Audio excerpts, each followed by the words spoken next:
మిక్కిలిగా ప్రేమించిన మా ప్రియ పరలోకపు తండ్రి, నీ కొందనాలు స్తోత్రాలు దేవా. వాక్యంలోకి వెళ్ళబోతుండగా వాక్యం ద్వారా మాతో మాట్లాడండి తండ్రి. ఏ వాక్యం అయితే మాకు సిద్ధపరిచారో నాయన, ఇక్కడ బోధించేది నేనైనప్పటికీ నాయన, మీ సంయోచితమైన జ్ఞానంతో నింపి మీ మాటలు గనక ప్రకటించేది నాయన, నా ఉద్దేశాలు కాదు నాయన. అందుని బట్టి నీకు స్తోత్రాలు. చెప్పబోయే మాటలు మరి వింటున్న బిడ్డలు అర్థం చేసుకుని గ్రహించున్నట్లు కృప చూపండి అయ్యా. నీ కొందనాలు. ఆ మాటలు వాళ్ళ హృదయంలో భద్రపరుచుకునే శక్తిని దయచేయమని అడుగుచు ఈ కొద్ది ప్రార్థన మనవులు మీ పాదాల చెంతకు చేర్చుకుని తండ్రి, మీకు మహింకరంగా మాకు దీవెనకరంగా ఆశ్రయించి దీవించమని అడిగి బ్రతులాడి వేడుకుంటున్నా మా కన్న తండ్రి. ఆమేన్. Praise the lord. ఈరోజు అంశం రాసుకోండి. ఎప్పుడైనా రాసుకుంటేనే మంచి పద్ధతి. నిన్ను అవమానించిన చోటనే ఆశీర్వదించబోయే దేవుడు. ఏంటి అంశం? నిన్ను అవమానించిన చోటనే ఆశీర్వదించబోయే దేవుడు. అంటే ఎందు నిమిత్తం ఈ వాక్యం నాతో చెప్తున్నాడు నాకు తెలియదు, కానీ ఇది ప్రతి ఒక్కరికి అవసరం. ఎందుకంటే మన జీవితాల్లో ఎన్నో విషయాల్లో అవమానించబడతాం. ఎలా అవమానించబడతాం ఏంటి అని మనం పరిశీలన చేయగలిగితే వాక్యం సెలవిస్తుంది, ఇంట్లోనే తల్లి అంటే భార్యకి పడదు, భార్య అంటే చెప్పండి ఎవరికి పడదు? తల్లికి పడదా? భర్తకు పడదు. తల్లిదండ్రులు అంటే పిల్లలకు పడదు, పిల్లలంటే తల్లిదండ్రులకు పడదు, అత్తమామలు అంటే కోళ్ళకు పడదు. ఇలా చాలా చెప్పుకుంటూ పోతే ఇంతకీ బాగా వినండి. ఇప్పుడు మనం వెళ్ళి అన్ని మంచి మాటలే మాట్లాడాం. భార్యతో ఇంటికి వెళ్తాంగానే అమ్మా బాగున్నావా, ఏం కూర చేసావు అన్నాం. తిడద్దా? బూతులే ఉన్నా ఎక్కదుగా ఎక్కదు. మొన్న నేను ప్రయాణం చేస్తున్నా, బస్సునే సర్వసాధారణంగా ఎక్కను. ఓ బస్సు ఎక్కవలసిన పరిస్థితి వచ్చింది. ఆ రోజు ఎక్కితే ఒకళ్ళు క్రైస్తవురాలు, ఇంకొకరు అన్ని జనులు. మీకేమనిపిస్తుంది? క్రైస్తవురాలంటే ఎలా ఉంటారు అనిపిస్తుంది కదా. ఇక్కడ అన్ని జనరాలు ఒకరు, ఆమె కంటే ఓకే తెలియదు, లోక జ్ఞానంగా ఉంది కాబట్టి ఆమె బూతులు మాట్లాడుతుందంటే ఓకే. ఇప్పుడు ఎందుకు ఈ విషయం అంటే, ఈ సీటు కూర్చుని ఇంకొకరికి ఆపేసింది. వాళ్ళు రాలా కాదండి, అన్ని జనరాలు. ఈ క్రైస్తవురాలు వెళ్ళి సీట్ నీదా, నీది ఒక్కరిదా కాదు కదా, నాది కూడా అందే. ఆమందే నీ బాబు సొమ్మేమో పెట్టి నువ్వు కొనలా నేను కొనలా అందే. ఎవరు అందే? అన్ని జనరాలు. ఇప్పుడు క్రైస్తవురాలు ఎలా మాట్లాడాలి? ఇప్పుడు ఆమంటే అన్ని జనరాలండి. ఇప్పుడు ఇక్కడ ఎలా ఉంది తెలుసా? నీ స్థితి ఏదో నా స్థితి అదే, నేను ఏదైతే వదిలిపెట్టి వచ్చానో దాన్నే పట్టుకున్నా అన్నట్టుగా నీ బాబు కొనలేదే, అవతల జరిగే తోచేసి కూర్చుంది క్రైస్తవురాలు. ఎందుకు చెప్పాను ఈ మాటలో? తగ్గింపు లేదనా? ఇప్పుడు ఉండగా అర్థమవుద్ది. ఇద్దరిలో ఎవరి క్యారెక్టరో అక్కడేమీ తక్కువ లేదు. ఇంతకీ అక్కడతో ఆపారనుకున్నారా? ఇంకొక 10 నిమిషాలు ఆమె ఒకటి ఇస్తే ఏమో 2 ఎత్తుంది, ఆమె ఒకటే ఎత్తుంది ఏమో 2 ఎత్తుంది, క్రైస్తవురాలే 2 ఎత్తుంది. ఆమె అన్నదానికంటే కూడా ఎక్కువగా మాట్లాడుతుంది. ఇప్పుడు ఏంటి పరిస్థితి అంటే, మన ఇళ్లలో మనం సమయముగా సహనముగా సందర్భాన్ని బట్టి మాట్లాడితే ఇలాగే వస్తాయా? ఇప్పుడు భర్త ఉన్నాడండి, కొంతమంది ఉంటారు, నేను అందరి గురించి మాట్లాడాలా, వచ్చి కొడతానే ఉంటారు. ఎందుకని అంటే ఆమె ఊరుకోదుగా. ఇప్పుడు ట్యాబ్లెట్ వేసుకున్నాం, ఆ ట్యాబ్లెట్ పడిన ట్యాబ్లెట్ ఏం చేద్దే? రియాక్షన్ వచ్చేసింది అనమాట. ఏదో ఎప్పుడు మామూలుగానే కొట్టాడు, ఈ ఒకటంటే ఇంకొకటే ఊరుకోవట్లా. నోరు ఏమంటుంది? తన్నిచ్చుకునే స్థితికి తెచ్చేసుకుంది. అదే రియాక్షన్ అంటే. అప్పుడు ఇంకో 2 అని ఇంకో 2 ఈడే కొట్టి అలసిపోయి వెళ్ళిపోతాడు. అర్థమవుతుందా? ఈ స్థితిలో ఎందుకు ఉండాలి? ఇది మన అంశంలో మొదటి పాయింట్ ఏంటంటే, ఈ స్థితిలో ఎందుకు ఉండాలి? నువ్వు ఎక్కడి నుంచి వచ్చావు? పాత రోతని విడిచిపెట్టావు, పౌలు భక్తుడు, పేతురు భక్తుడు మంచి మాటలు రాయించారు తెలుసా మీకోసం నా కోసం. ఏంటంట? పందంట బురదలో దొర్లింది, తర్వాత కడిగి బంగారు ముక్కు పెట్టి అన్నీ చేసాం, స్వభావం మార్చుకుందా, మళ్ళీ వెళ్ళిపోతుందా. కుక్క వాంతి చేసుకుందంట, దాన్ని విడిచిపెట్టిందా, మళ్ళీ వెళ్ళిపోతుందిగా. నువ్వు పందువు కాదు, బాగానాలి, కుక్క వసలే కాదు. ఎవరు అంట నువ్వు? ఆయన పోలికలో, ఆయన స్వరూపములో సృజించుకున్నాడు నిన్ను. ఆయన ఎవరెంతకీ? నీ తండ్రి పరిశుద్ధుడు. ఎవరైనా పరిశుద్ధుడు. అబ్బా, ఆ ట్యాగు ఈ ప్రపంచంలో సంపాదించిన వాళ్ళు ఎవరు లేరు. ఆ పరిశుద్ధుడు కుమారులు ఎలా ఉండాలి? ఉండాలా? ఏది చర్చిలోకి వచ్చినప్పుడు బూతులు తిడుతుంటే మీరు అనొచ్చు, ఇక్కడ మాట్లాడకూడదని పిల్లలు. సపోజ్ ఇంటికి వెళ్ళాక నువ్వు అదే, నాకు అర్థమవుతుంది, నేనదే. కానీ ఏంటి ప్రయోజనం? ఉపయోగం ఏంటి? లేదు లేదు. అలాంటి పరిస్థితుల్లో ఉపయోగం లేదు, ప్రయోజనం లేదు. కాబట్టి మనం అలా ఉండకూడదు. వాక్యం ఏం చెప్తుందో ఒక్క మాట చూద్దాం. బైబిల్ తెరవండి. బైబిల్ తెరిస్తే ఎబ్రిల్కి రాసిన పత్రికలో 12వ అధ్యాయం మొదటి నుంచి చూద్దాం. 12వ అధ్యాయం మొదటి నుంచి 12వ అధ్యాయం మొదటి నుంచి అండి. ఇప్పుడు ఏంటంట?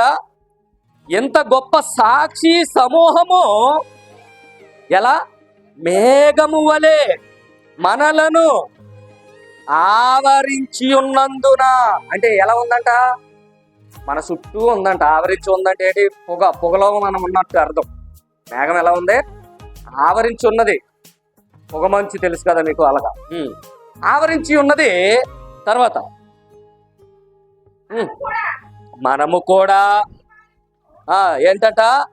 మనము కూడా ప్రతి భారమును సులువుగా చిక్కులు పెట్టు పాపమును విడిచిపెట్టి. ఏంటంటే అండర్లైన్ చేసుకోండి మాట. సులువుగా చిక్కులు పెట్టు పాపమును విడిచిపెట్టి, తర్వాత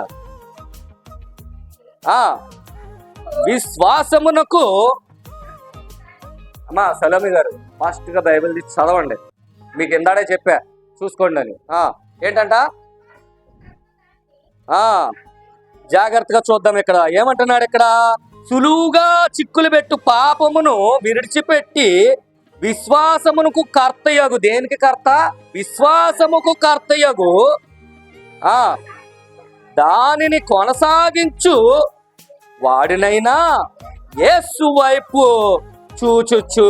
ఎవరి వైపు చూడాలి? ఆగండి, పరిగెత్తకండి. ఎవరి వైపు చూడాలి? విశ్వాసానికి కర్త ఎవరంటే ఆయన. విశ్వాసం అంటే ఏంటి? పరలోకం ఉంది, ఆయన మన కోసం మరణించి శిలువ యాగంలో ప్రాణం పెట్టి మనందరికీ పునరుద్ధానం కలగజేసి వెళ్ళిపోయాడు. అదే స్థితిలో నువ్వు కూడా కొనసాగాలని ఆయన చెప్తున్నాడు. ఇక్కడ ఏమని చెప్పాడమ్మా? కర్త అయిన దానిని కొనసాగించు వాడైన యేసు వైపు చూచుచు. తర్వాత మన ఎదుట ఉంచబడిన పందెములో ఓపికతో పరిగెత్తెదమో. ఆయన తన ఎదుట ఉంచబడిన ఉంచబడిన ఆనందము కొరకు అవమానమును నిర్లక్ష్య పెట్టి. చాలు. ఏం చేయాలి? అవమానమును నిర్లక్ష్య పెట్టి. అంటే ఏమర్థమైంది? కింద కూర్చోండి మీ ఇద్దరు కూడా. నిర్లక్ష్యం చేయట్లేదమ్మా, చదువుటూ జాగ్రత్తగా గ్రహించండి వాక్యాన్ని. మీరు యేసులోకి వచ్చారు కదా, నిన్ను అవమానిస్తారు జనం. నీ భర్త అవ్వచ్చు, నీ ఇంట్లో వాళ్ళు అవ్వచ్చు, లేదంటే నీ బయట వారు అవ్వచ్చు, నీ తోబుట్టువులు అవ్వచ్చు. బాగా అర్థం కావాలి. అవమానిస్తారు. అవమానించినా సరే, ఇబ్బంది పెట్టినా సరే, సులువుగా చిక్కులు పెట్టి పాపం చేపించే అపవాదైనా సరే. ఇంతకీ ఇవన్నీ ఎందుకు చేపిస్తాడో తెలుసు అపవాది? నువ్వు మంచిగా ఉంటున్నారా భార్య భర్తలో? వినాలి. మంచిగా ఉంటున్నారా? ఎక్కడో చాటు పట్టుకుని చిన్నది వేసేద్దాం, వీళ్ళిద్దరికి కలకమే రావాలి.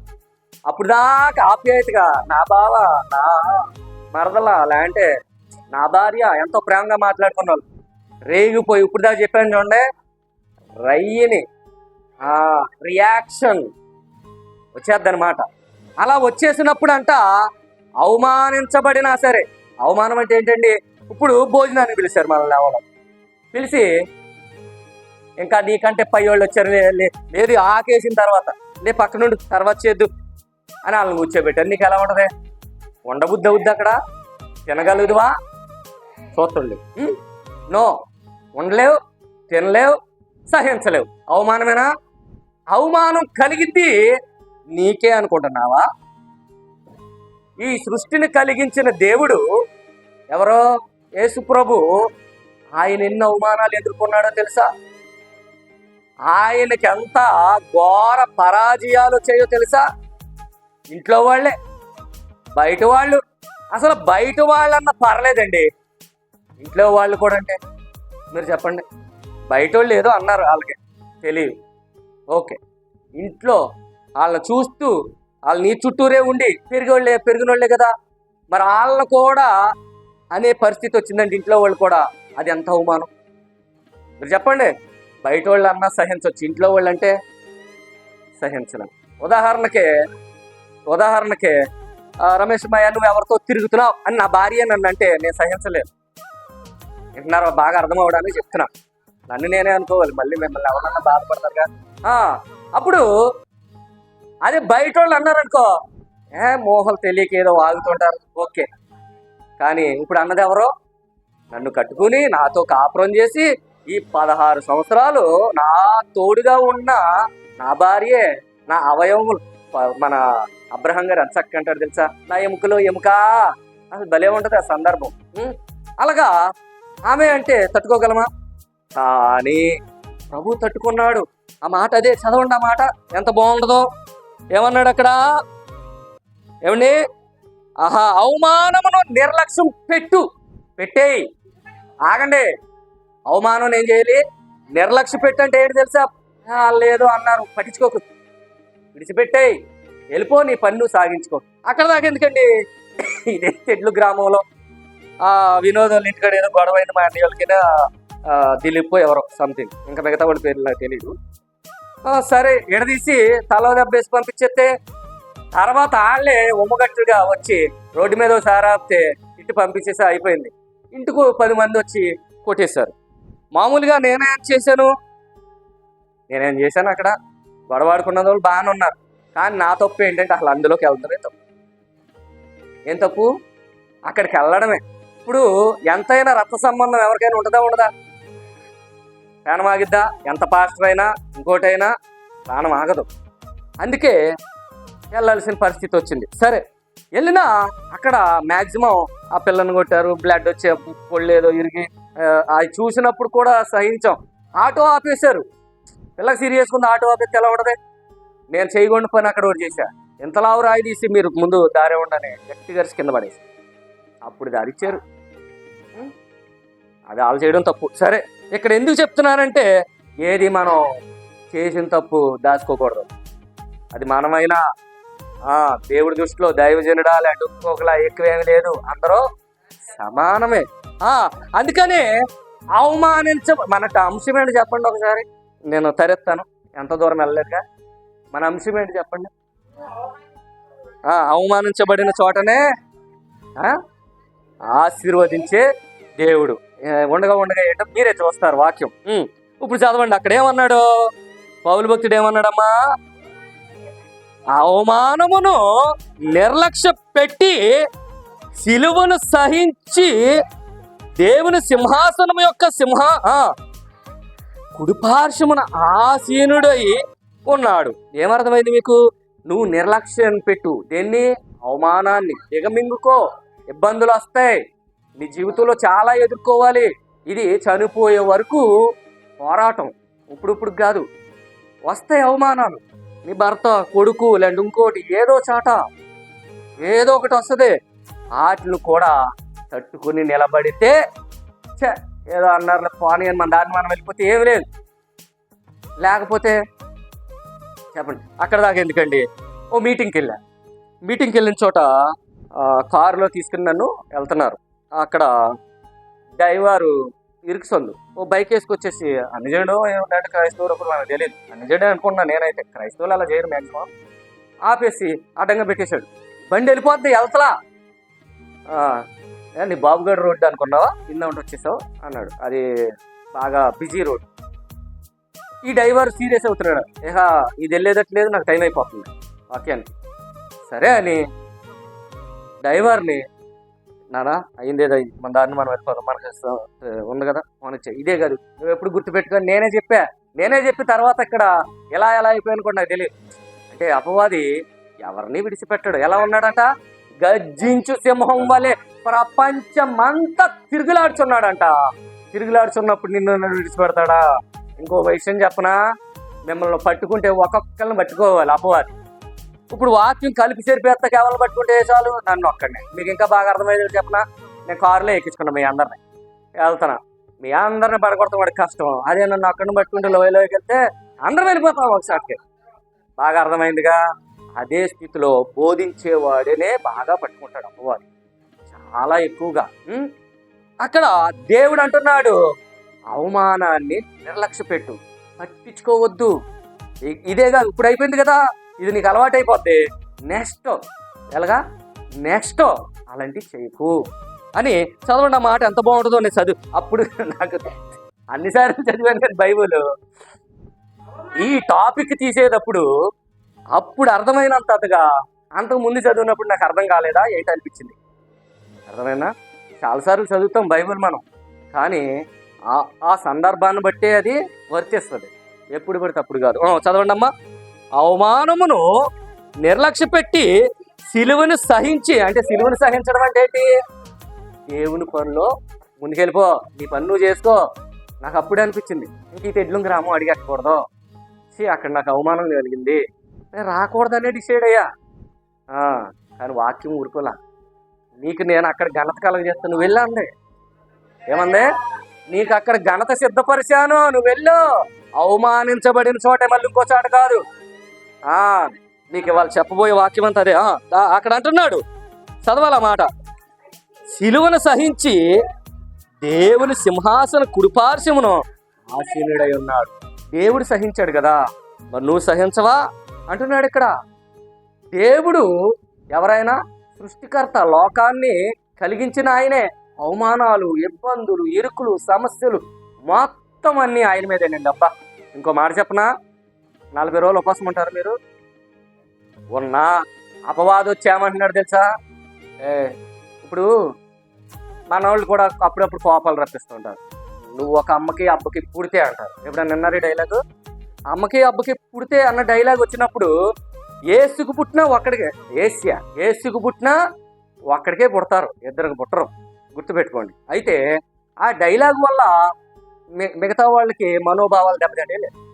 కోపం మీకు తెలియదేమో, నా యూట్యూబ్ ఛానల్ ఉంది కదా, వాక్యం పెడతా, ఎన్ని కామెంట్లు నాకు కనపడిని ఏమి డిలీట్ చేసుకెళ్తా, ప్రతి మెసేజ్ని ప్రతి చూసుకుంటానే వెళ్తామన్న రూల్ ఏమన్నా లేదు. కొన్ని అలా ఉండిపోతాయి.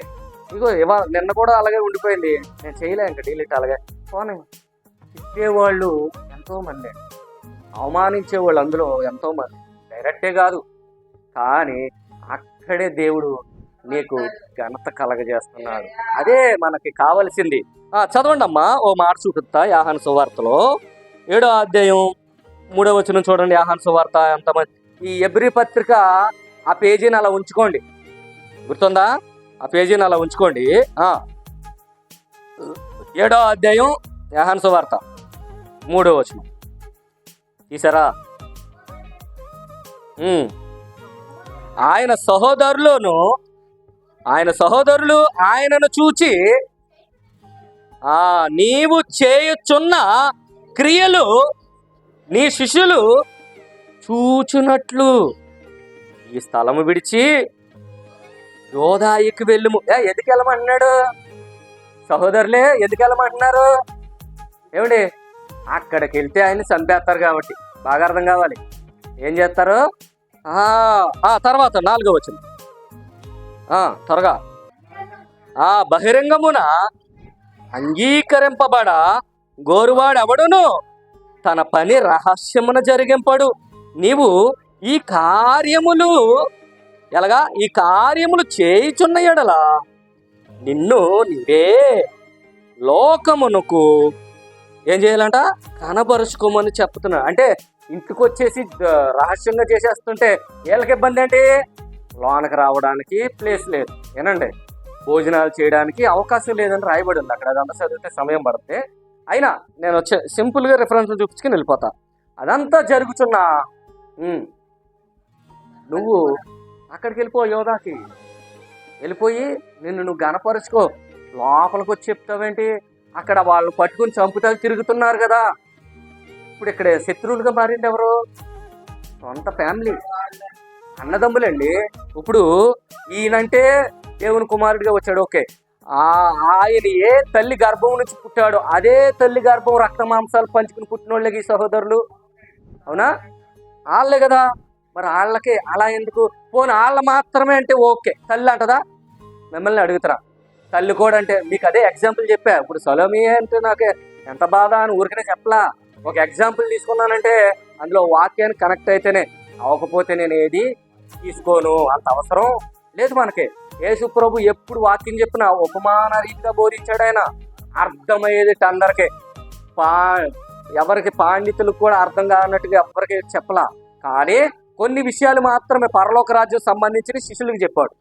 అర్థమైంది? ఎందుకంటే వాళ్ళు అప్పటికి చెప్పినా గ్రహించే, ఈ లోకమే గ్రహించలేకుంటే పరలోకం ఏం గ్రహిస్తారు, అందుకని చెప్పలా. ఓకే, కరెంట్ ఇప్పుడు వచ్చింది.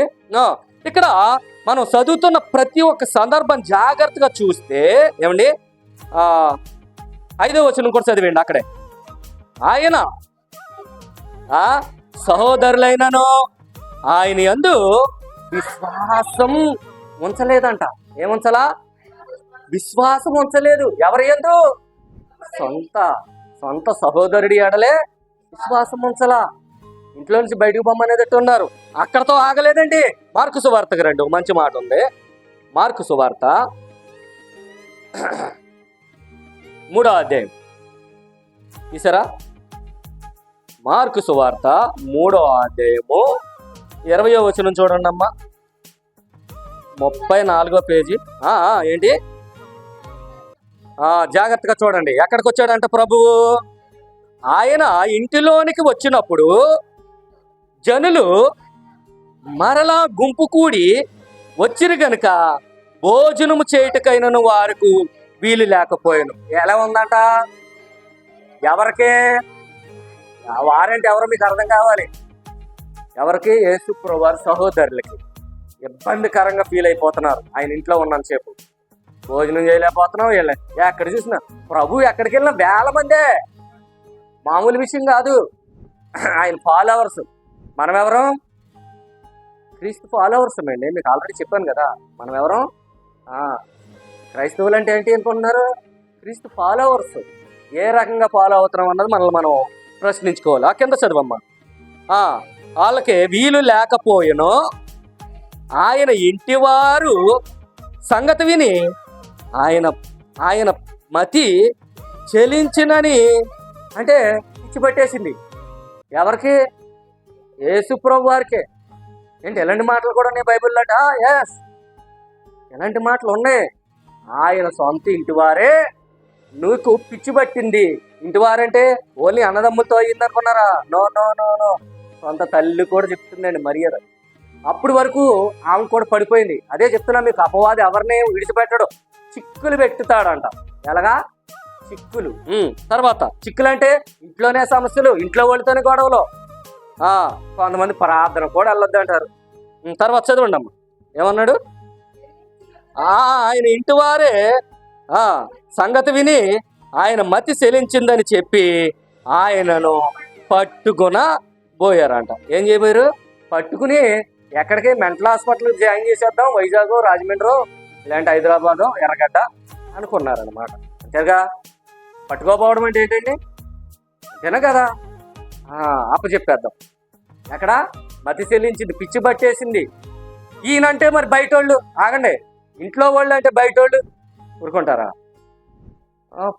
ఆయన మంచోడమ్మా, ఇంట్లో వాళ్ళు అంటే అన్నారులే అంటారా? ఇంట్లో వాళ్ళు ఒక్క పుల్ల ఎత్తే 10 పుల్లలు వేస్తారు. కింద చదవండి 22. యెరూషలేము నుండి వచ్చిన శాస్త్రులు ఇతడు బయల్జూబు పట్టిన వాడై దెయ్యములు అధిపతి చేత ఆ దయ్యములను అధిపతి చేత దయ్యములను వెళ్ళగొట్టుచున్నాడని చెప్పి వీళ్ళంక ఎంత ముందుకెళ్ళారు.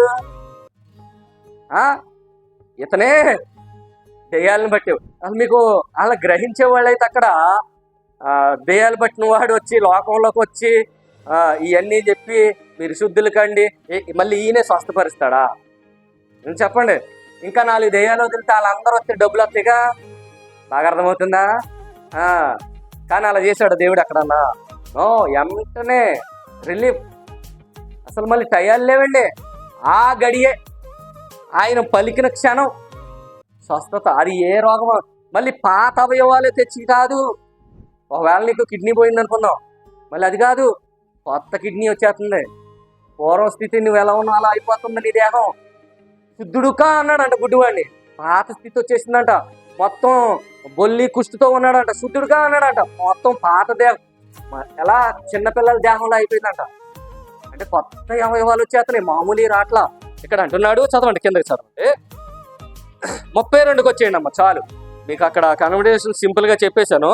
32కి వచ్చేయండి, బాగా అర్థమవుతుంది. వారు ఇదిగో నీ తల్లియు నీ సహోదరులు వెలుపల నుండి నీ కోసం వెతుకుచున్నారని ఆయనతో చెప్పగా. చాలు, చదువుదురు కానీ కంగారు పడతారు.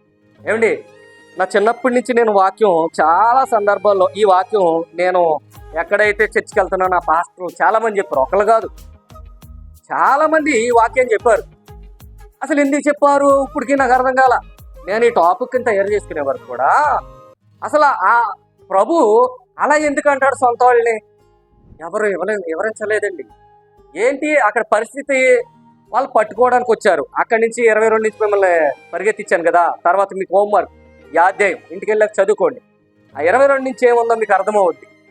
ఇంట్లో హితుడు కాడు అంటే ఉన్న ఊర్లో వాడే ఉన్న ఊర్లో ఏం చేయలేడు, ఎదగలేడు అని ప్రభు చెప్తాడు. అక్కడ చెప్పినట్టే ఇవాళ సొంత ఊర్లో సొంత సంఘం పెట్టుకుని ఎవరు స్థిరపడలేరు.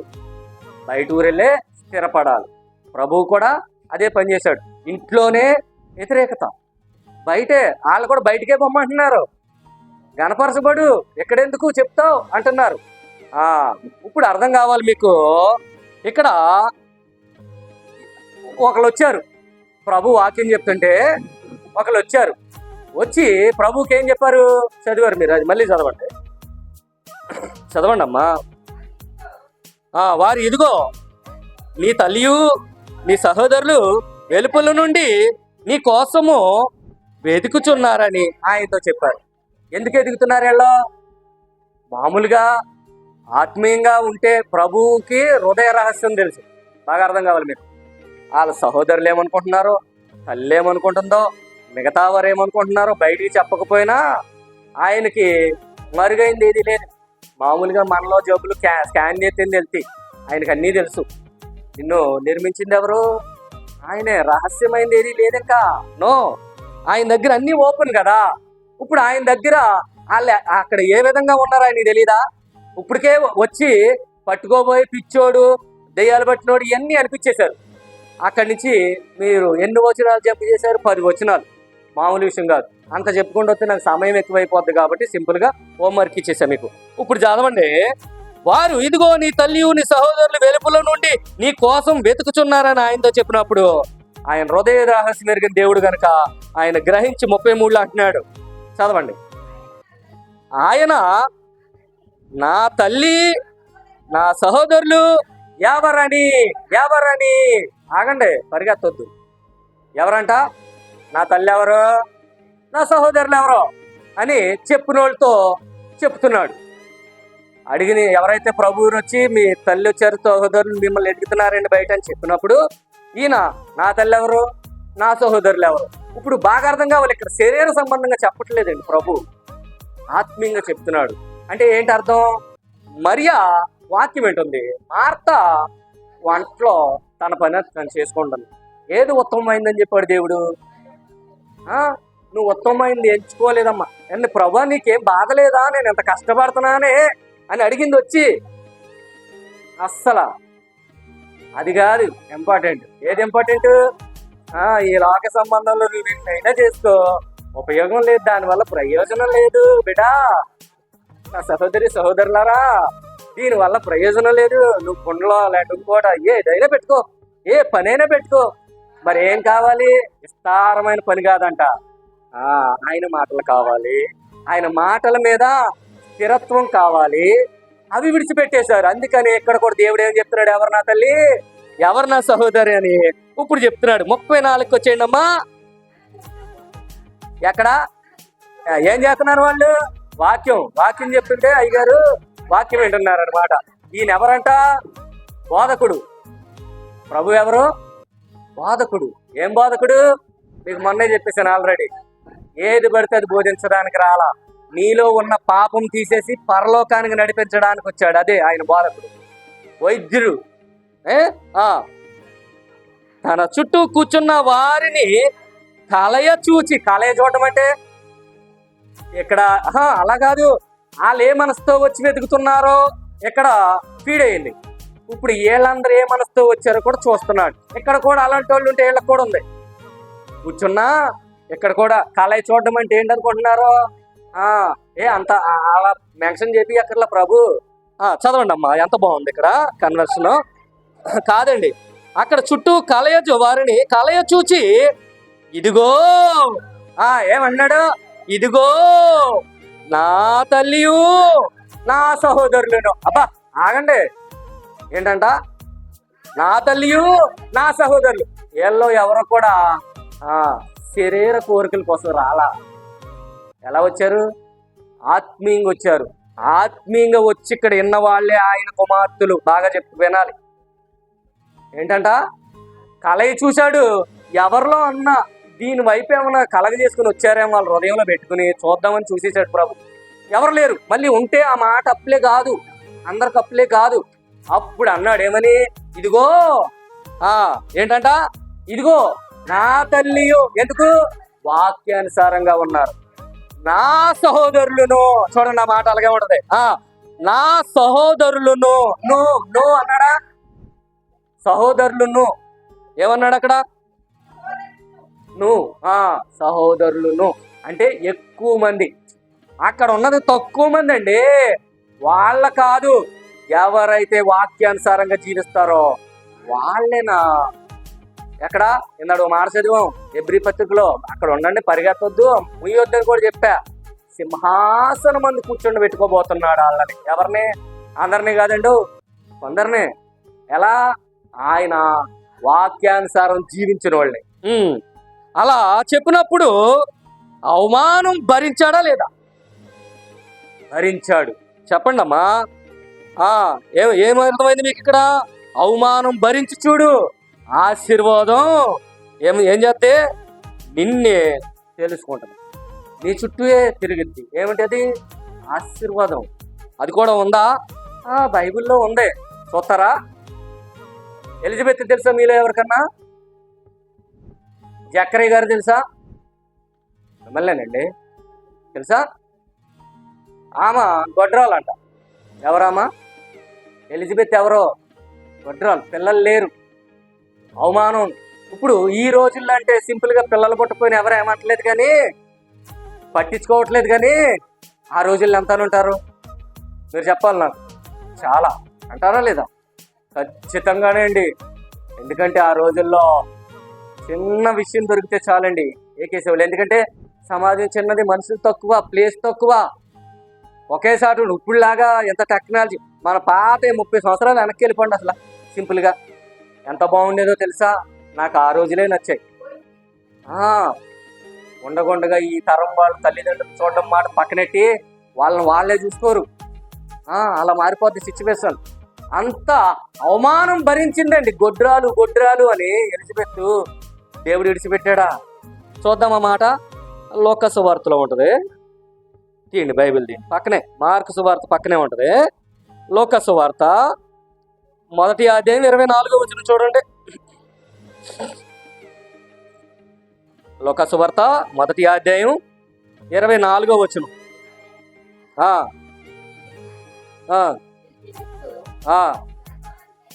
ఆ దినములైన పిమ్మట అతని భార్య అయిన ఎలిజబెత్ గర్భవతి. బాగా అండర్లైన్ చేసుకోండి ఈ మాట. ఎవరిలో? మనుషులలో నాకుండిన అవమానమును తీసివేయటకు చాలు. దేవుడు తీసేశాడా? మామూలు కుమారుణ్ణి ఇవ్వలా, మామూలు కుమారుణ్ణి ఇచ్చారనుకున్నారా? ఎంత ఘనత కలగజేసే కుమారుణ్ణి ఇచ్చారో తెలుసా ఎలిజబెత్కి? యేసు ప్రభు వారే మనుషుల్లో స్త్రీకి పుట్టిన వాళ్ళు ఇతనంటే వాడు లేడని స్టేట్మెంట్ ఇచ్చాడు, సాక్ష్యం.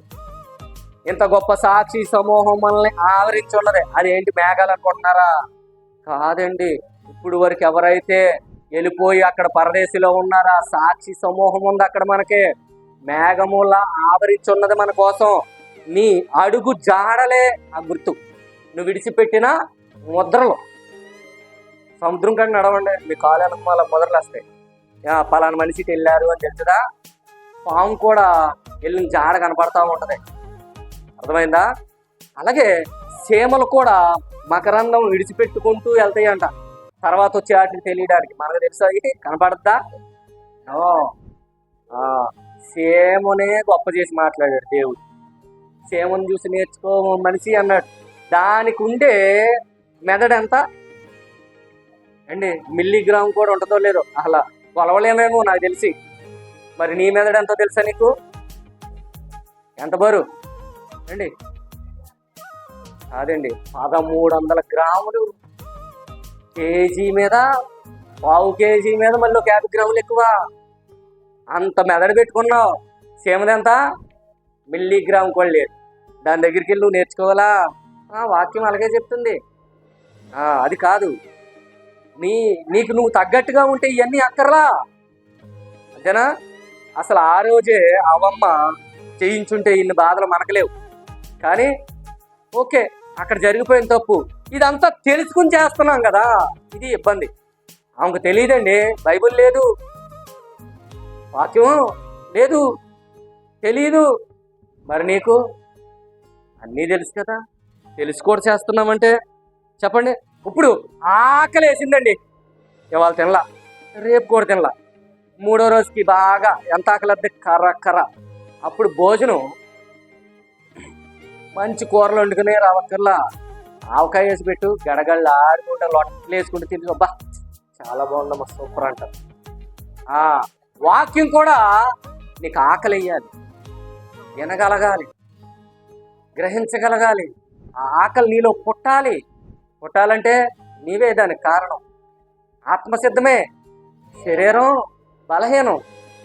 అందుకే దేవుడు ఆ అవమానాలు ఉన్నప్పుడు అక్కడ ఆశీర్వదించాడా లేదా? ఎలిజబెత్ని ఏమని చదివారు? ఆమె మనుషులలో నాకుండిన అవమానము తీసివేసిన దేవుడికి కృతజ్ఞతాస్తుతులు అంటున్నారు. మరి మనం ఏంటి? మనం అంతకన్నా ఎక్కువ కదా, అవునా కదా? ఆయన కుమార్తెలు మనం, వాళ్ళకి ఘనత ఇవ్వలా దేవుడు? వాళ్ళెవరో ప్రవక్తలుగా మిగిలిపోయారు, అంతేనా? యెహోషువైనా, మోషే అయినా ప్రవక్తలు, దావీదైనా, ఇంకా కష్టపడిన వాళ్ళు ఎవ్వరైనా సరే మన ఘనత లేదండి వాళ్ళకి. కీర్తనల గ్రంథం చూడండి, అసలు ఆశీర్వాదం ఏంటో చూడాలి మనం. 21వ అధ్యాయం, కీర్తనలు 21:6 వచనం చూడండి త్వరగా. కీర్తనలు 21వ అధ్యాయం 6వ వచనంలో మంచి మాట రాయించాడు దేవుడు. నిత్యము ఆశీర్వాదకారకుడుగా ఉండినట్లు. ఎప్పుడంట? నిత్యము అంటే ఏంటి? ఇవాళ ఒక్కరోజు ఆశీర్వదించాను వెళ్ళు అన్నాడా? అంటే ఏంటి? నాకు అది చెప్పండి. నిత్యము అంటే ప్రతి క్షణము నుంచి క్షణము, తర్వాత నిమిషం నుంచి నిమిషము, గంట నుంచి గంట, రోజు నుంచి రోజు, వారం నుంచి వారం, నెల నుంచి నెల, సంవత్సరం నుంచి సంవత్సరం. నిత్యము ఎలాగంట? ఆశీర్వాదకారకుడుగా ఉండినట్లు ఎవరున్నారో? దేవుడు ఉన్నాడు. తర్వాత నీవు అతన్ని నియమించి ఉన్నావు, నీ సన్నిధిని సంతోషముతో అతన్ని ఉల్లసింపజేసి ఉన్నావు. ఎలా ఉల్లసింపజేసి ఉన్నావు? అబ్బా ఎంత ఆనందమో, అది మామూలుగా చెప్పలేము. అదే కావాలి. అదే కీర్తనలు 37:22. అదే కీర్తనలు 37:22 చూడండి ఏముంది. యెహోవా ఆశీర్వాదము ఎవరంట? యెహోవా ఆశీర్వాదం నొందినవారు భూమిని స్వాతంత్రించుకుందరు, ఆయన శపించిన వారు నిర్మూలమగుదురు. అంటే దేవుని పని చేస్తున్నప్పుడు, దేవుని బిడ్డలుగా ఎదుగుతున్నప్పుడు వాళ్ళ మీదకి ఎవరన్నా శాపనాలు పెట్టినా వాళ్ళే లయమవుతారంట. బాగా అర్థం కావాలి. అక్కడ అదే రాయించాడు దేవుడు. యెహోవా ఆశీర్వాదించిన వాళ్ళు ఏమవుతారు? భూమిని స్వతంత్రించుకున్నారు. స్వతంత్రించుకోవటం అంటే ఏంటి? ఆల్రెడీ బ్రతికేశారండి. బ్రతికిన వాళ్ళని మళ్ళా వేరే వాళ్ళు ఏమన్నా చేసినా, అవమానం పెట్టినా, ఇంకోటి చేసినా కిందే రాయించాడుగా. ఏమని? ఆయన శపించిన వారు నిర్మూలమగుదురు. నిర్మలం అంటే ఉంటారా భూమి మీద? ఉండరు, పోతారు. కాబట్టి తీసి అవతల పడై అని తునికరించిన వాళ్ళకి యేసు ప్రభుని తీసేశారు, తునికరించారు. ఏం పట్టాడు బయలు చూపాలన్న? అసలు ఇతను మంచివాడు. పిలాతు దగ్గరికి కూడా తీసుకెళ్ళినప్పుడు బరబా ఎక్కువ, యేసు ప్రభు ఎక్కువ అంటే ఎవరిని ఎక్కువ చేశారు? బరబానే. మీకు ఎవరు కావాలంటే ఎవరిని కోరుకున్నారు? మాకు బరబానే. బరబా ఎవరు? అంతకుడు, దోసకుడు, దొంగ, ఇన్ని చేసినోడు, వ్యభిచారాలు చేసినోడు మంచోడు అంట. ఆయన కావాలంట. యేసు ప్రభు వద్దంట. ఎందుకు? మళ్ళీ ప్రాణం ఇచ్చేస్తాడు కదా, అందుకు వద్దు. అవమానించారండి యేసు ప్రభుని, నిందల పాలు చేశారండి, తునీకరించారంటే, తునీకరించడం అంటే మాకొద్దు కావాలన్నారు అక్కడ. మాకొద్దు, ఆ బరబాయే కావాలి. బరబాయే సిలువే. ఆ పిలాతే ఏం చేశాడండి? ఈ పాపం నా మీద, నా పిల్లల మీద వద్దు అంటే మాకిచ్చేయండి, అది మొత్తం మాకిచ్చేయండి. అది మనకు కూడా తీసుకొచ్చారు. ఆయన చేతులు గడిగి వేసుకున్నాడు, ఆయన బాగానున్నాడు. ఎవరికి వచ్చింది? మనం ఎవరం? ఇజ్రాయేల్ పిల్లలు. ఈ ఇజ్రాయేల్లే కోరుకుంది, శాస్త్రులు పరిచర్యలే కోరుకుంది అక్కడ.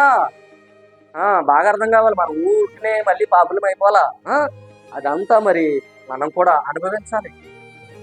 కుమారుల మీదకి. ఇప్పుడు బాగా అర్థమయ్యే మాట చెప్పనా? ఇప్పుడు తల్లిదండ్రుల ఆస్తిపాస్తులు కుమారులకేనా? ఆగండి. అదే కుమారులు సంపాదిస్తున్న ఆస్తిపాస్తులు తల్లిదండ్రులకు పెడుతున్నారా? అక్కడ హక్కు ఉంది తల్లిదండ్రులు తింటాకి, వాళ్ళ తింటాకి వీళ్ళకి హక్కు లేదండి. అడుక్కునే పరిస్థితి. మొన్న మా సలోమి గారు ఏం చెప్పింది? నిన్న చెప్పిందా గుర్తులేదు నాకు. మా మామయ్య వాళ్ళు కాబట్టి అమ్మని నేను చూస్తామేంటమ్మా, ఆమె మాకు భిక్షెట్టింది ఆమె. కానీ 10 మాసాలు మమ్మల్ని భరించి బయటికి తీసుకురాకపోతే మేమున్నామా? లేవు. వాళ్ళు ఏదైతే మాకు నేర్పించారో అది ఏమేం చేస్తున్నాం, అంతేనా? మనము కూడా మన పిల్లలకి ఏది నేర్పిస్తున్నామో అదే వాళ్ళు మనం నేర్పించాలి. అంతే తప్ప మనదేమీ లేదు ఇక్కడ ఘనత. వాళ్ళు సంపాదించిన ఇంట్లోనే మేము ఉంటున్నాం తప్ప మేము సంపాదించిన ఇంట్లో వాళ్ళే ఉంటలా. మా అయితే ఏం పెడుతున్నామేంటో ముద్ద 3 పూటల భోజనం పెడుతున్నాం. అంత మించి అని చేస్తున్నారా? ఏదో సంవత్సరానికి 2-3 చేతలు మా అయితే బాటలో 4-5 అంత మించి ఎక్కువ అవుతా. ఇంతే, కప్పుకోవడానికి 2 దుప్పళ్ళు. కానీ ఎందుకు? నిన్ను 9 మాసాలు మోసి భరించి ఎంత కడుపులో తన్నినా ఉంచుకుందో చూడు. ఒకళ్ళు చాలు అనుకోవాలా, 2 చాలు అనుకోవాలా, 3, 5 తీసుకొచ్చింది భూమి మీదకి. 5. ఇప్పుడు వాళ్ళు ఒకళ్ళకే చాలు, పెంచలేం, వద్దు అనుకుని ఆపరేషన్ చేయించుకుంటున్నారు. మొన్నటిదాకా 2 కూతి ఒకలేనంటే ఇప్పుడు అసలు ఒకళ్ళ తర్వాత మళ్ళీ పుడతలేదు కూడా వీళ్ళు కావాలనుకున్నారు అట్లా. తెలుసా? అది దేవుడిచ్చి బహుమానం. దేవుడిచ్చి బహుమానాన్ని తునికరించకూడదు. చూడండి, ఇక్కడ దేవుణ్ణి ఎంత తునికరించినప్పటికీ వాళ్ళకి మూలక తలరాయి కూర్చున్నాడండి. అబ్బా, నా యేసయ్య ఎలా ఉన్నాడు? వాళ్ళకి మూలక తలరాయి కూర్చున్నాడు. ఇప్పుడు వాళ్ళే వచ్చి మోకాళ్ళ మీద వంగి ప్రభువుని అడుక్కోవాలి. ఏమని? ప్రభువా, నన్ను క్షమించిన ఆయన. అప్పుడు ఏదో అనేసాను ప్రభా, అప్పుడు ఏదో చేసేసాను, నిన్నేదో పొడి చేశాను ప్రభా, బల్లెం పెట్టి నీ మీద ఉమ్మూసేసాను ప్రభా అని బ్రతులాడుకోవాలి. ఎక్కడ? మోకాళ్ళ మీద వంగి సాగిలపడి. ఆ రోజు రాబోతుందే. ఇది మామూలు విషయమా? సరే, దేవుడిని పక్కనెట్టేద్దాం. మరి ఆ బైబిల్ కాలంలో అక్కడ బ్రతికిన కొంతమంది ఉన్నారు కదా, వాళ్ళని ఎగ్జాంపుల్ తీసుకున్నాం. వాళ్ళని ఎంత ఘనతలో నుంచోబెట్టాడు తెలుసా దేవుడు. మరి వాళ్ళని నుంచోబెట్టిన దేవుడు నిన్ను నుంచోబెట్టడా? యేసు ప్రభు దేవుడు కాబట్టి ఆయన్ని పోని తలకు మూలరాయి అయి కూర్చున్నాడు. ఆయనే మార్గమయ్యాడు. ఇంతకే ఎందుకు తలకు మూలరాయి? ఐఎమ్ ద వే అంటే నేనే మార్గము, నేనే సత్యము, నేనే జీవము, నా ద్వారా తప్ప వేరొక మార్గం లేదయ్యా. నేనే. యాకోబు అంట నిద్రపోత కలగట్టినాడంట. నిచ్చిన మీద ఎక్కి దిగేతన్నాడు దేవదూతలు. ఆ నిచ్చిన ఎవరు అనుకుంటున్నారు? యేసు ప్రభు. మీకు ఆల్రెడీ చెప్పా, అందుకే ఎవరని చెప్పలా. ఈయన మనిషి కుమారుడిగా రక్త మాంసాల్లో ఉన్నాడు కాబట్టి మనం చేయబట్టుకున్నాడు. ఇలా ఏ తండ్రికి ఎలా ఉన్నాడో ఆత్మగా ఉన్నాడు కనుక ఆయన చేయబట్టుకున్నాడు. ఇప్పుడు మధ్యవర్తి అయిపోయాడు. అందుకే రాయించాడు మధ్యవర్తి అని. ఊరికని రాయించాల దేవుడికి. అలా ఉన్నాడు దేవుడు నీనా యేసయ్య. అందుకనే ఆయన్ని ఎప్పుడు మనం తునికరించేవారుగా ఉండకూడదు. ఈ లోకంలో కూడా ఎంత ఘనత పొందిన వాళ్ళు ఉన్నారో బైబిల్లో తెలుసా? ఇంకో 2 మాటలు చూద్దాం. పేతురు గారు రాసిన పత్రిక. ఎందుకంటే అవమానాలు వస్తే వాటిని ఎలా తిప్పికొట్టుకోవాలి. పేతురు గారు రాసిన మొదటి పత్రిక 3వ అధ్యాయం 9వ వచనం. 3వ అధ్యాయం 9వ వచనం. అవమానం నిర్లక్ష్య పెట్టాలి. మనం అవమానాన్ని ఏం చేయాలి? నిర్లక్ష్య పెట్టండి. చదువుకున్నారా మాట అక్కడ? అవమానాన్ని ఎక్కడ? హెబ్రీ పత్రికలో. మీరు అక్కడ మర్చిపోకండి, చదవండి అమ్మా. 1 పేతురు 3:9. ఆశీర్వాదముకు వారసులగుటకు మీరు పిలువబడితే. ఎందుకంట? ఆగండి, పరిగెత్తొద్దు. ఆశీర్వాదానికి వారసులు. అబ్బా, వారసులు అంటే ఇప్పుడు నేను రూపాయి సంపాదించాను అనుకుందామండి. ఓ బైక్ ఉంది పోనీ, ఇలాంటి ఒక కారు ఉంది. రేపొద్దున నేను చనిపోయా. నా తర్వాత నా పిల్లలది అవుద్దా, మీది అవుద్దా? అలాదే అవుద్దా? ఎలా చెప్పగలరు మీరు? వారసులు. ఇప్పుడు దేవుని రాజ్యానికి మీరు వారసులు అంట. ఎవరో? ఆశీర్వాదం అంటే ఏదో అనుకుంటున్నారు కదా. ఏది ఈ లోకంలో ఆశీర్వాదం కాదండి. అది దేనికి పనికి రానిది. ఇనుము కూడా గట్టిది అనుకుంటా, తుప్పు పడితే అది కూడా కూలిపోద్ది. చదవండి అమ్మా, ఎంత మంచి మాట అంటే, ఆశీర్వాదంకు వారసులకు మీరు పిలువబడితే కనుక కీడుకు ప్రతి కీడి ఏంటి? కీడుకు ప్రతి కీడి, దోషణకు ప్రతి దోషణ చెయ్యక దీవించండి. మొన్న నేను కూడా బాధపడతాను. సర్లే, వాళ్ళు ఏదో మూర్ఖులు వచ్చి కొట్టేశారు, మళ్ళీ కేసుల దాకా వెళ్ళి ఇదంతా చేసి కీడుకు ప్రతి కీడేగా అంటే మనం కేసు పెడుతుంటే వాళ్ళు తిరిగి కేసు పెడుతున్నారు. ఇంకా అందరి మీద పెట్టిందిగా కాంప్రమైజ్ అవుతాక నా ఒక్కరిదైతే తీసేస్తాం. నో, అది ఎలా రికార్డ్ అయింది ఆ కేసు? ఎమ్మెల్సీ ఏంటి తెలుసా? కొట్టిన దాన్ని బట్టి ఉంటుంది అనమాట. ఎవరికి ఏ దెబ్బలు తగిలే అది హాస్పిటల్లో డాక్టర్ అన్ని పరీక్షించి ఆ సర్టిఫికేట్ ఇస్తారు. అదే కేసు నువ్వు సపరేట్ వెళ్ళి పెట్టకర్లా. నువ్వు వెళ్ళి హాస్పిటల్లోకి వెళ్ళి చూపించుకుని అది చెప్తే చాలు. అదే మీరు పెట్టినట్టే కేసు. తెలియదుగా, తెలుసుకోండి ఇక్కడి నుంచి. చాలా మంది మనం పరిచర్యకి వెళ్ళినప్పుడు కూడా కొంతమంది కొడుతుంటారు. ఓ పాస్టర్ గారి మీద ప్యాండీలు కొట్టారండి. అప్పుడు నాకు కోపం వచ్చిందండి, తగిలిపోయా. వాక్య పరిచర్య కొత్త, ఫస్ట్ సంవత్సరం అనమాట. ప్యాండీలు కొడతారా? ఆ నీళ్ళు వాళ్ళ మీద కొడితే ఎలా ఉండదు? కానీ ఆయన మేదలకుండా కొట్టినా సర్లే ఇటు రాములే అని వెళ్ళిపోయాడు. వీడియో చూసారో లేదో మీరు? ఇంక రాములే అంటే అయినా వదల, అయినా పాపం చిత్త కొట్టేశారండి. అయినా ఆయన అక్కడ మాట్లాడాలి. అప్పుడు నాకు అర్థం కాల. అందుకేనేమో ప్రభువుని బట్టి స్టెఫన్ వచ్చాడు, స్టెఫన్ను బట్టి ఈయన వచ్చాడేమో. ఇంకా ఎలాంటి వాళ్ళు ఎంతో. రాత్రి ఒక మాట చదివిచ్చా, నాకు ఇంకా ఎంతమంది ఉన్నారో చదివారా? యెషయా గ్రంథంలో చదివారా లేదా? 6వ అధ్యాయంలో. మరి ఆయనకి అంతమంది ఉన్నారు. మరి మనం లేమా అందులో? మనం ఉండొద్దా? ఉండాలి కదా. చదవండి అమ్మా. అదే పేతురు ఏమన్నాడు అక్కడ? కీడుకు ప్రతి కీడైనను దోషణకు ప్రతి దోషణైన చేయక దీవించాలండి. ఇప్పుడు ఇంట్లో సిలువుగా చుక్కులు పెట్టేస్తాడు. భర్త నుంచి ఒక మాట అనొచ్చు, భార్య ఒక మాట అనొచ్చు. అక్కడ కోపాలు పెరిగిపోయాయి. అప్పుడు దాకా ఎంతో బాగా ఉన్నవాళ్ళు కూడా శత్రువుల్లా మారిపోయి దెబ్బలాడేసుకుంటారు. కొంతమంది ఎడాకులు చచ్చిపోదామని కూడా అనుకుంటారు. చాలా మంది ఉన్నారు, ఎగ్జాంపుల్ నేను చూసిన వాళ్ళే. అలాంటి పరిస్థితులు ఎందుకు వచ్చింది చెప్పండి? ఎందుకు వచ్చింది? అపవాది పెడుతున్నాడు. ఆ వచనం మర్చిపోకండి. అప్పుడు మనం ఏం చేయాలి? అపవాది పెడుతున్నాడు కదా, ఇది ఎక్కడితో నేనన్నా ఆగిపోవాలి, ఆమన్నా ఆగిపోవాలి, దీవించాలంట. అప్పుడు చదివారు? ఇప్పుడు నువ్వు అలా చేయొద్దు. ఎందుకంటే నువ్వు దేవుని బిడ్డవే, పరిశుద్ధుడి బిడ్డవే. నీకు వాళ్ళకి తేడా ఏంటి?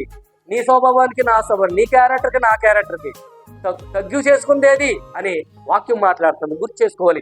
ఈ వచనాన్ని బట్టి పట్టండి జీవితాంతం. ఎప్పటి వరకు? జీవితాంతం. ఏం చేయాలి? దీవించాలంట. ఆ క్యారెక్టర్ మనలో కొద్దా. అదే 1 పేతురు 3:17 వచనం కూడా. అదే పేతురు 3:17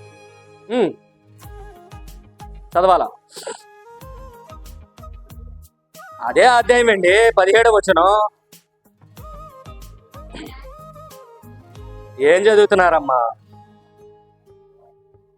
దేవుని చిత్తము ఎలాగా ఉండని ఎడలా కీడు చేసి శ్రమ అనుభవించట కంటే మేలు చేసి శ్రమ అనుభవించటే బహు మంచిది.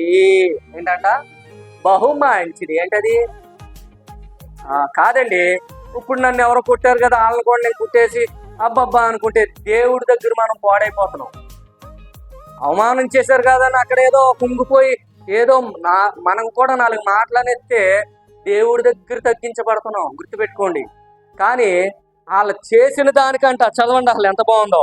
కీడు చేసి దేవుని చిత్తం ఎలాగుండి అలా కీడు చేసి శ్రమ అనుభవించడం కంటే, అంటే దాన్ని చేసి శ్రమల పాలే అవుతున్నాం కదా, దాన్ని అనుభవించడం కంటే మేలు చేసి శ్రమ పడుటే బహు మంచిది. ఎలాగో అయిపోయింది ఆ క్యారెక్టర్, ఆ సందర్భం, అది తిరిగి రానిది.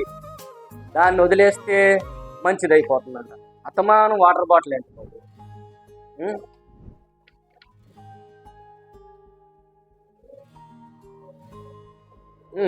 చదవండి అమ్మా. ఎంత అవమానించబడినా అంత ఆశీర్వాదం అంట. ఏమర్థమైంది? ఎంత అవమానించబడితే అంత ఆశీర్వాదం. ఎలా చెప్పగలవు అంటే ఓ మాట చూపించి ముగించేస్తాను నేను. బైబిల్ గ్రంథంలోంచి మీ అందరూ కూడా బైబిల్ తీయండి. ఎబ్రీ పత్రిక 12:3 చదవండి. ఎబ్రీ పత్రిక 12:3. మీరు అలసట పడక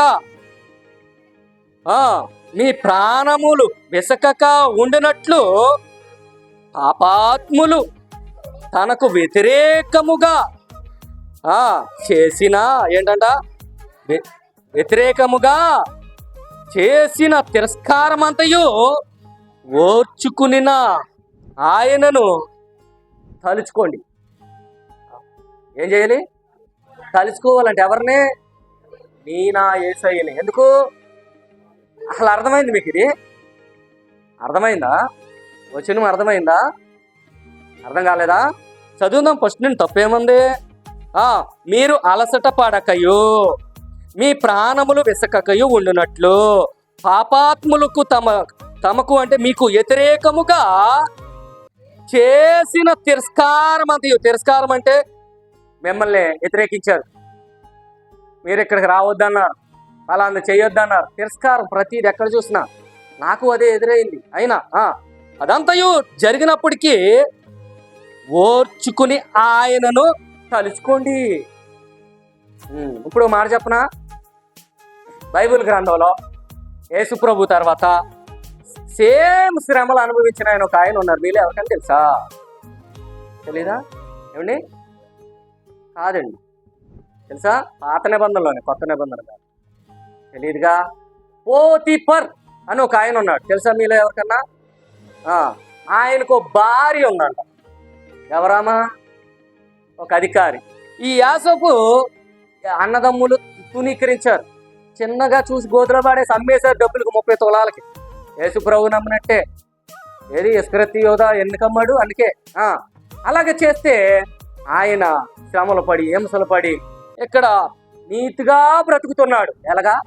నిజాయితీగా బ్రతుకుతున్నాడు. పోతిఫర్ భార్య ఆయన మీద కన్నేసింది. ఆయన బట్టలు కూడా కండవా కూడా లాగేసింది. అలాగే పారిపోయాడండి. అప్పుడు ఒక నిందేసింది. ఏమన్నా తెలుసా? రేపిస్ట్, ఇతను నన్ను రేప్ చేశాడని అబద్ధ సాక్ష్యం పలికిచ్చింది. ఇప్పుడు ఆమె అనుకుందా? నేను ఆయన ముందు ఎప్పుడన్నా నిలబడి ఆయన అంటే మీరు యేసుప్రభు ముందంటే ఆయన దేవుడు కదా అంటారని ఇప్పుడు ఇదంతా చెప్తున్నా. ఆయన ముందే నిలబడి నేనే క్షమాపణ చెప్పాలి, ఆయన ముందు మోకాళ్ళు వేయాలి అని అనుకుందా? ఎప్పుడు బాగా అర్థం కావాలి. ఈ పోతీపర్ చాలా చిన్న ఉద్యోగం అండి. పరో ఎవరు? ప్రపంచానికి రాజు. ఆ సింహాసనం తప్ప, దేనికి? సింహాసనం తప్ప మొత్తం అన్నిటి మీద నియమించేశాడు. ఎవరినే యేసుని నియమించేశాడు. ఇప్పుడు ఆయన ముందు ఈవిడ వచ్చి ఏం చేస్తుంది చెప్పండి అమ్మా? ఏం చేస్తుంది? మోకాళ్ళు వేసి అయ్యో అప్పుడు ఏదో జరిగిపోయింది అంటుంది. కానీ అప్పుడు ఏమని ఈయన మీద నేరం మోపింది? పోతీఫరుతో అతనే నా దగ్గరికి వచ్చి నన్ను బలాత్కారం చేయబోయాడు, నన్ను రేప్ చేయబోయాడు, నువ్వు నమ్మవా, నువ్వు నన్ను ఇలా చేస్తావు అలా చేస్తావు అని ఎంతో అతను నమ్మట్లా. నీతిమంతుడు అతను. ఆయన మళ్ళీ వెళ్ళి అడుగుతాడు యేసోపుని. కానీ ఆ కళలు అసలు ఈ రాజు ఎవరో? పరో ప్రపంచానికి రాజు కదా. అయ్యా నీ జ్ఞానం ముందు నా జ్ఞానం ఎంతయ్యా, నీ ముందు నేనెంతయ్యా, మొత్తం రాజ్యమే కదా. ఇదిగో నా కుమార్తె నుంచి వివాహం చేసేస్తున్నా, ఇదిగో రాజబొంగరం, నీ ఇష్టం, నువ్వు ఏది చెప్తాదే. ఓన్లీ సింహాసనం మీద మాత్రమే నేను కూర్చునేది, ఇంకేమీ లేదా? అస్సలు ఏమీ లేదు. మొత్తం అధికారం అంతా మొత్తం అధికారం అంతా. ఇప్పుడు ఇతను తునికరించిన అన్నదమ్ములు వచ్చి ఈయన కళ్ళ ముందు కాళ్ళు వేసుకుని నేరస్తుల్లాగా అడుక్కుంటున్నారు, మహాహారం పెట్టు ప్రభు అని. అదంతా నేను చదివిట్లా. ఏమండి చేశారా లేదా? ఎంత జరిగినా ఆయన తునీకరింపబడినోడే కాదా? అన్నదమ్ముల్లో అన్నిట్లో తగ్గించి ఎక్కడ అవమానం ఎదుర్కొని ఏంటి చెయ్యను దానికి చేసావు నువ్వు దొంగ, నువ్వు ఒప్పుకుంటావా? మిమ్మల్ని మరి చెయ్యను దానికి నువ్వు ఎబిసారి అంటే ఒక అధికారి అన్నప్పుడు మిగతా వాళ్ళు ఊరుకుంటారా? ఆయన మీద పడిపోరా? ఖైదీలు అందులో వేసినప్పుడు ఖైదీలు ఊరుకుంటారా? ప్రభువునే ఇంట్లో వాళ్ళు తర్వాత ఈదులో వాళ్ళు ఎలా మాట్లాడారు మీరు చూచారు. సమయం చాలా అయిపోయింది కాబట్టి. మరి ఈయన్ని కూడా ఎంత ఉంటారు? అవమానం పొందాడా? అవమానించబడిన చోటనే, మళ్ళీ ఎక్కడో కాదు, అవమానించబడిన చోటనే. అబ్బా ఇంకా పై స్థాయి లేదండి, అదే ఆయన నిల్చోబెట్టేశాడు దేవుడు. అది నా దేవుడు యేసయ్య గొప్పతనం. ఆయన ఆశీర్వదించాలనుకుంటే తునికరించిన వాళ్ళ దగ్గరే ఆశీర్వాదం కలగజేయగలిగిన దేవుడు. ఆయన నిన్ను ఆశీర్వదించడానికి వారసులుగా పిలుచుకున్నాడు. మరి నువ్వు నిలబడాలి. నిలబడతామంటే దోషణకు ప్రతి దోషణ చేయమల్లా. ఏమన్నా కీడికి ప్రతి కీడు చేయకూడదు. మరేం చేయాలి చెప్పండి అమ్మా? దీవించాలంట. రేపిష్టన్న ఆమె నోటితోనే క్షమాపణ. అప్పుడు నేనే తప్పు చేశాను. మీరు బైబిల్ చదివితే అర్థమవుతుంది. సింపుల్గా వదిలేశాడు అక్కడ బైబిల్. దేవుడు అర్థం చేసుకోవాలి ప్రతిదీ. భూతార్థంలో చూస్తే ఏం తెలియదు మనకే, తప్పులే కనబడతాయి. అవునా కదా? ఇప్పుడు పాత ఎత్తుకొస్తుంటారు కొంతమంది. ఆ పాత ఇంకెందుకు అయిపోయినాయి కదా. పాత ఎత్తుకుంటే ప్రయోజనం ఏమైనా ఉందా? ఇంకా పెద్దదవుద్ది. అది ఎవరు చెప్తున్నారు? అపవాది. మరి తెలుసుకున్నావు కదా ఈరోజు, అది విడిచిపెట్టే. నువ్వు కష్టం ఎక్కువ పడుతుంటే పడవచ్చు. భార్య కంటే భర్త కొన్నిసార్లు కష్టపడతాడు, భర్త కంటే భార్య ఇంట్లో పనుల్లో కష్టపడద్ది కాదని అనట్లా. కానీ నీకు తగ్గ బహుమానం అయితే దేవుడు సిద్ధపరిచాడు. నువ్వు ఎక్కువగా మార్త వలె ఉంటావా, మరి వలె ఉంటావా, అది కూడా నీ ఇష్టానికే విడిచిపెడుతున్నా. ఎలా ఉండాలన్నది కూడా డిసిషన్ నీదే. ఇక్కడ చెప్పబడింది అంటే ఎన్ని అవమానాలు ఉన్నప్పటికీ కూడా గొప్ప ఆశీర్వాదం, గొప్ప దీవెన నువ్వు పొందుకుంటావు. విడిచిపెట్టే దేవుడు కాదు నీ దేవుడు. ఏమండి నేను రాకూడదు అనుకున్నా, మళ్ళీ ఆయన ఎక్కడికే రప్పించి నాతో వాక్యం చెప్పిస్తున్నాడు. ఈ వాక్యమే మాట్లాడింది నాతో. మీ ఊరు రానులేండి, నేను ఈ వాక్యం నాతో మాట్లాడి వెళ్ళు, నీకు నేను ఘనత కలగజేయబోతున్నా అని నాకు చెప్పిన తర్వాత, ప్రభా నువ్వు భరోసా ఇచ్చాక నాకేంటయ్యా, దారిలో కాసు కొడతారా కొట్టుకొని, లేకపోతే ఇంకోటి చేస్తారా చేసుకొని, వాళ్ళు అలాగే అన్నారు. అయినా నీ మీద నేను భారం వేసి వెళ్తున్నాను ప్రభా. I don't care. నా ప్రభు పనిలో ఉండగా పూసేపు ఓర్చుకుంటే స్టెఫన్ అంటున్నాడు, కొడుతున్నారా కొట్టండి, ఇంకొక 2 సెకండ్లలో నేను నా ప్రభు దగ్గరికి వెళ్ళిపోతా అని కన్నులారా చూస్తా అంటున్నాడు. అపొస్తలుల కార్యాలు 7వ అధ్యాయంలో. కానీ కనులారా చూస్తున్నాడు. మరి మనం కూడా ఓర్చుకోలేము 5 నిమిషాలు. ఓర్చుకుంటే మీరు కూడా బిడ్డల కన్న తల్లిలే కదా. ఓర్చుకోకుండానే మీకు బహుమానం వచ్చిందా బయటికి? ఎంత నెప్పులు పడి ఎంత ఓర్చుకున్నారో. ఆ సమయంలో భర్తలు తిట్టితే తిట్టుండొచ్చు, కానీ తర్వాత బహుమానం వచ్చాక అన్నీ మర్చిపోయారు. మళ్ళీ ఇంకో బిడ్డకు జన్మించారు. అవునా? ఇది అంతే. ఓర్చుకుని నిలబడు. ఇప్పుడు మనం ఏదైతే చదివా ఆ వచనం చదివేంటి ముగించేస్తాను. మొదటి నుంచి 2వ వచనం హెబ్రీయుల పత్రిక. త్వరగా మన అంశం మీలో ఎంతమంది గుర్తుందో ఒకసారి గుర్తు చేయగలరా? ఎంత గొప్ప సాక్షి సమూహం మేఘం వలె మనల్ని ఆవరించి ఉన్నందు చేత మనము కూడా ప్రతి భారమును ఏంటంట, మనము కూడా ప్రతి భారమును సులువుగా చిక్కులు పెట్టి, మామూలుగా కాదంట, సులువుగా అంటే అక్కడికక్కడే శత్రువులు అయిపోతాం. సులువుగా చిక్కులు పెట్టు పాపమును విడిచిపెట్టమన్నాడా ఉంచుకోమన్నాడా? విడిచిపెట్టి విశ్వాసమునకు కర్తయగు దానిని చూచుచు కొనసాగించు వాడినై యేసు వైపు చూచుచు మన దేవుని ఎదుట వంచబడిన పందెములో ఓపికతో పరిగెత్తుతూ ఆయన తన ఎదుట వంచబడిన ఆనందం కొరకు అవమానాన్ని ఏం చేయమన్నాడు? నిర్లక్ష్యం చేసి, అవమానాలు వస్తే పట్టించుకోకు, నీ దగ్గర ఏ వచ్చినా పట్టించుకోకు, అవన్నీ విడిచిపెట్టుకుంటూ వెళ్ళిపోవడమే నీ మార్గం, గమ్యం. కీర్తన గ్రంథంలో ఉంటది ఏమండి, అపహాసకులు కూర్చున్న చోటు కూర్చో అన్నాడా? మంచి జోదాలు ఆడుతున్నారు, నువ్వు కూడా ఇల్లు ఆడిబాబు అన్నారా?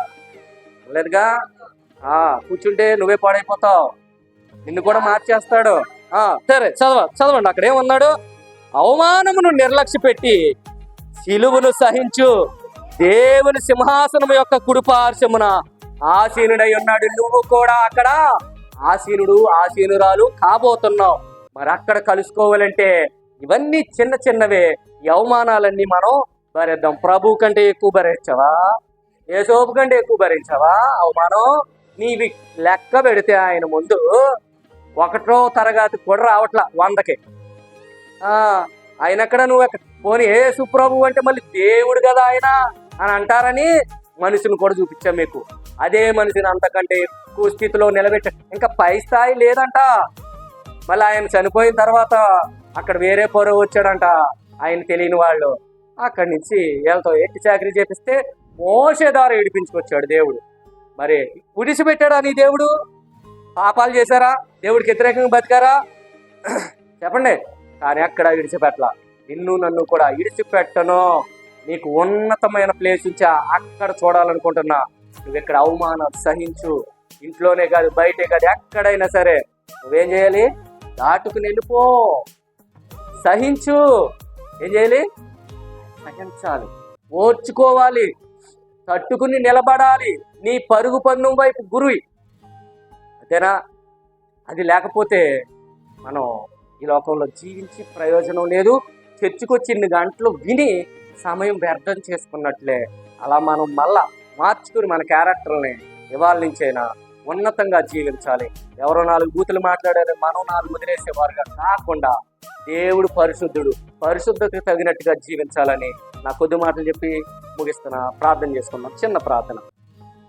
మమ్ము మిక్కులుగా ప్రేమించిన మా ప్రియ పరలోకపు తండ్రి, నీకు వందనాలు, స్తోత్రాలు దేవా. ఎప్పటి వరకు చెప్పబడిన మాటలు విని విడిచిపెట్టే వారి గుంపులో లేకుండా 30, 60, 100 విన్న వాక్యం వాళ్ళ హృదయం అనే పలక మీద లెక్కించుకునే భాగ్యం దయచేయమని మమ్మల్ని అందరినీ కాచి కాపాడి రక్షిస్తూ ఈ స్థితిలో నిలబెట్టిన దేవా, ఈ కొద్ది ప్రార్థన మనల్ని మీ పాదాల చెంతకు చేర్చుకుని తండ్రి భయంకరంగా మాకు దీవెనకరంగా ఆశీర్వదించి దీవించమని అడిగి బ్రతులాడి వేడుకుంటున్నా మా కన్న తండ్రి. ఆమేన్. అందరికి వందనాలు.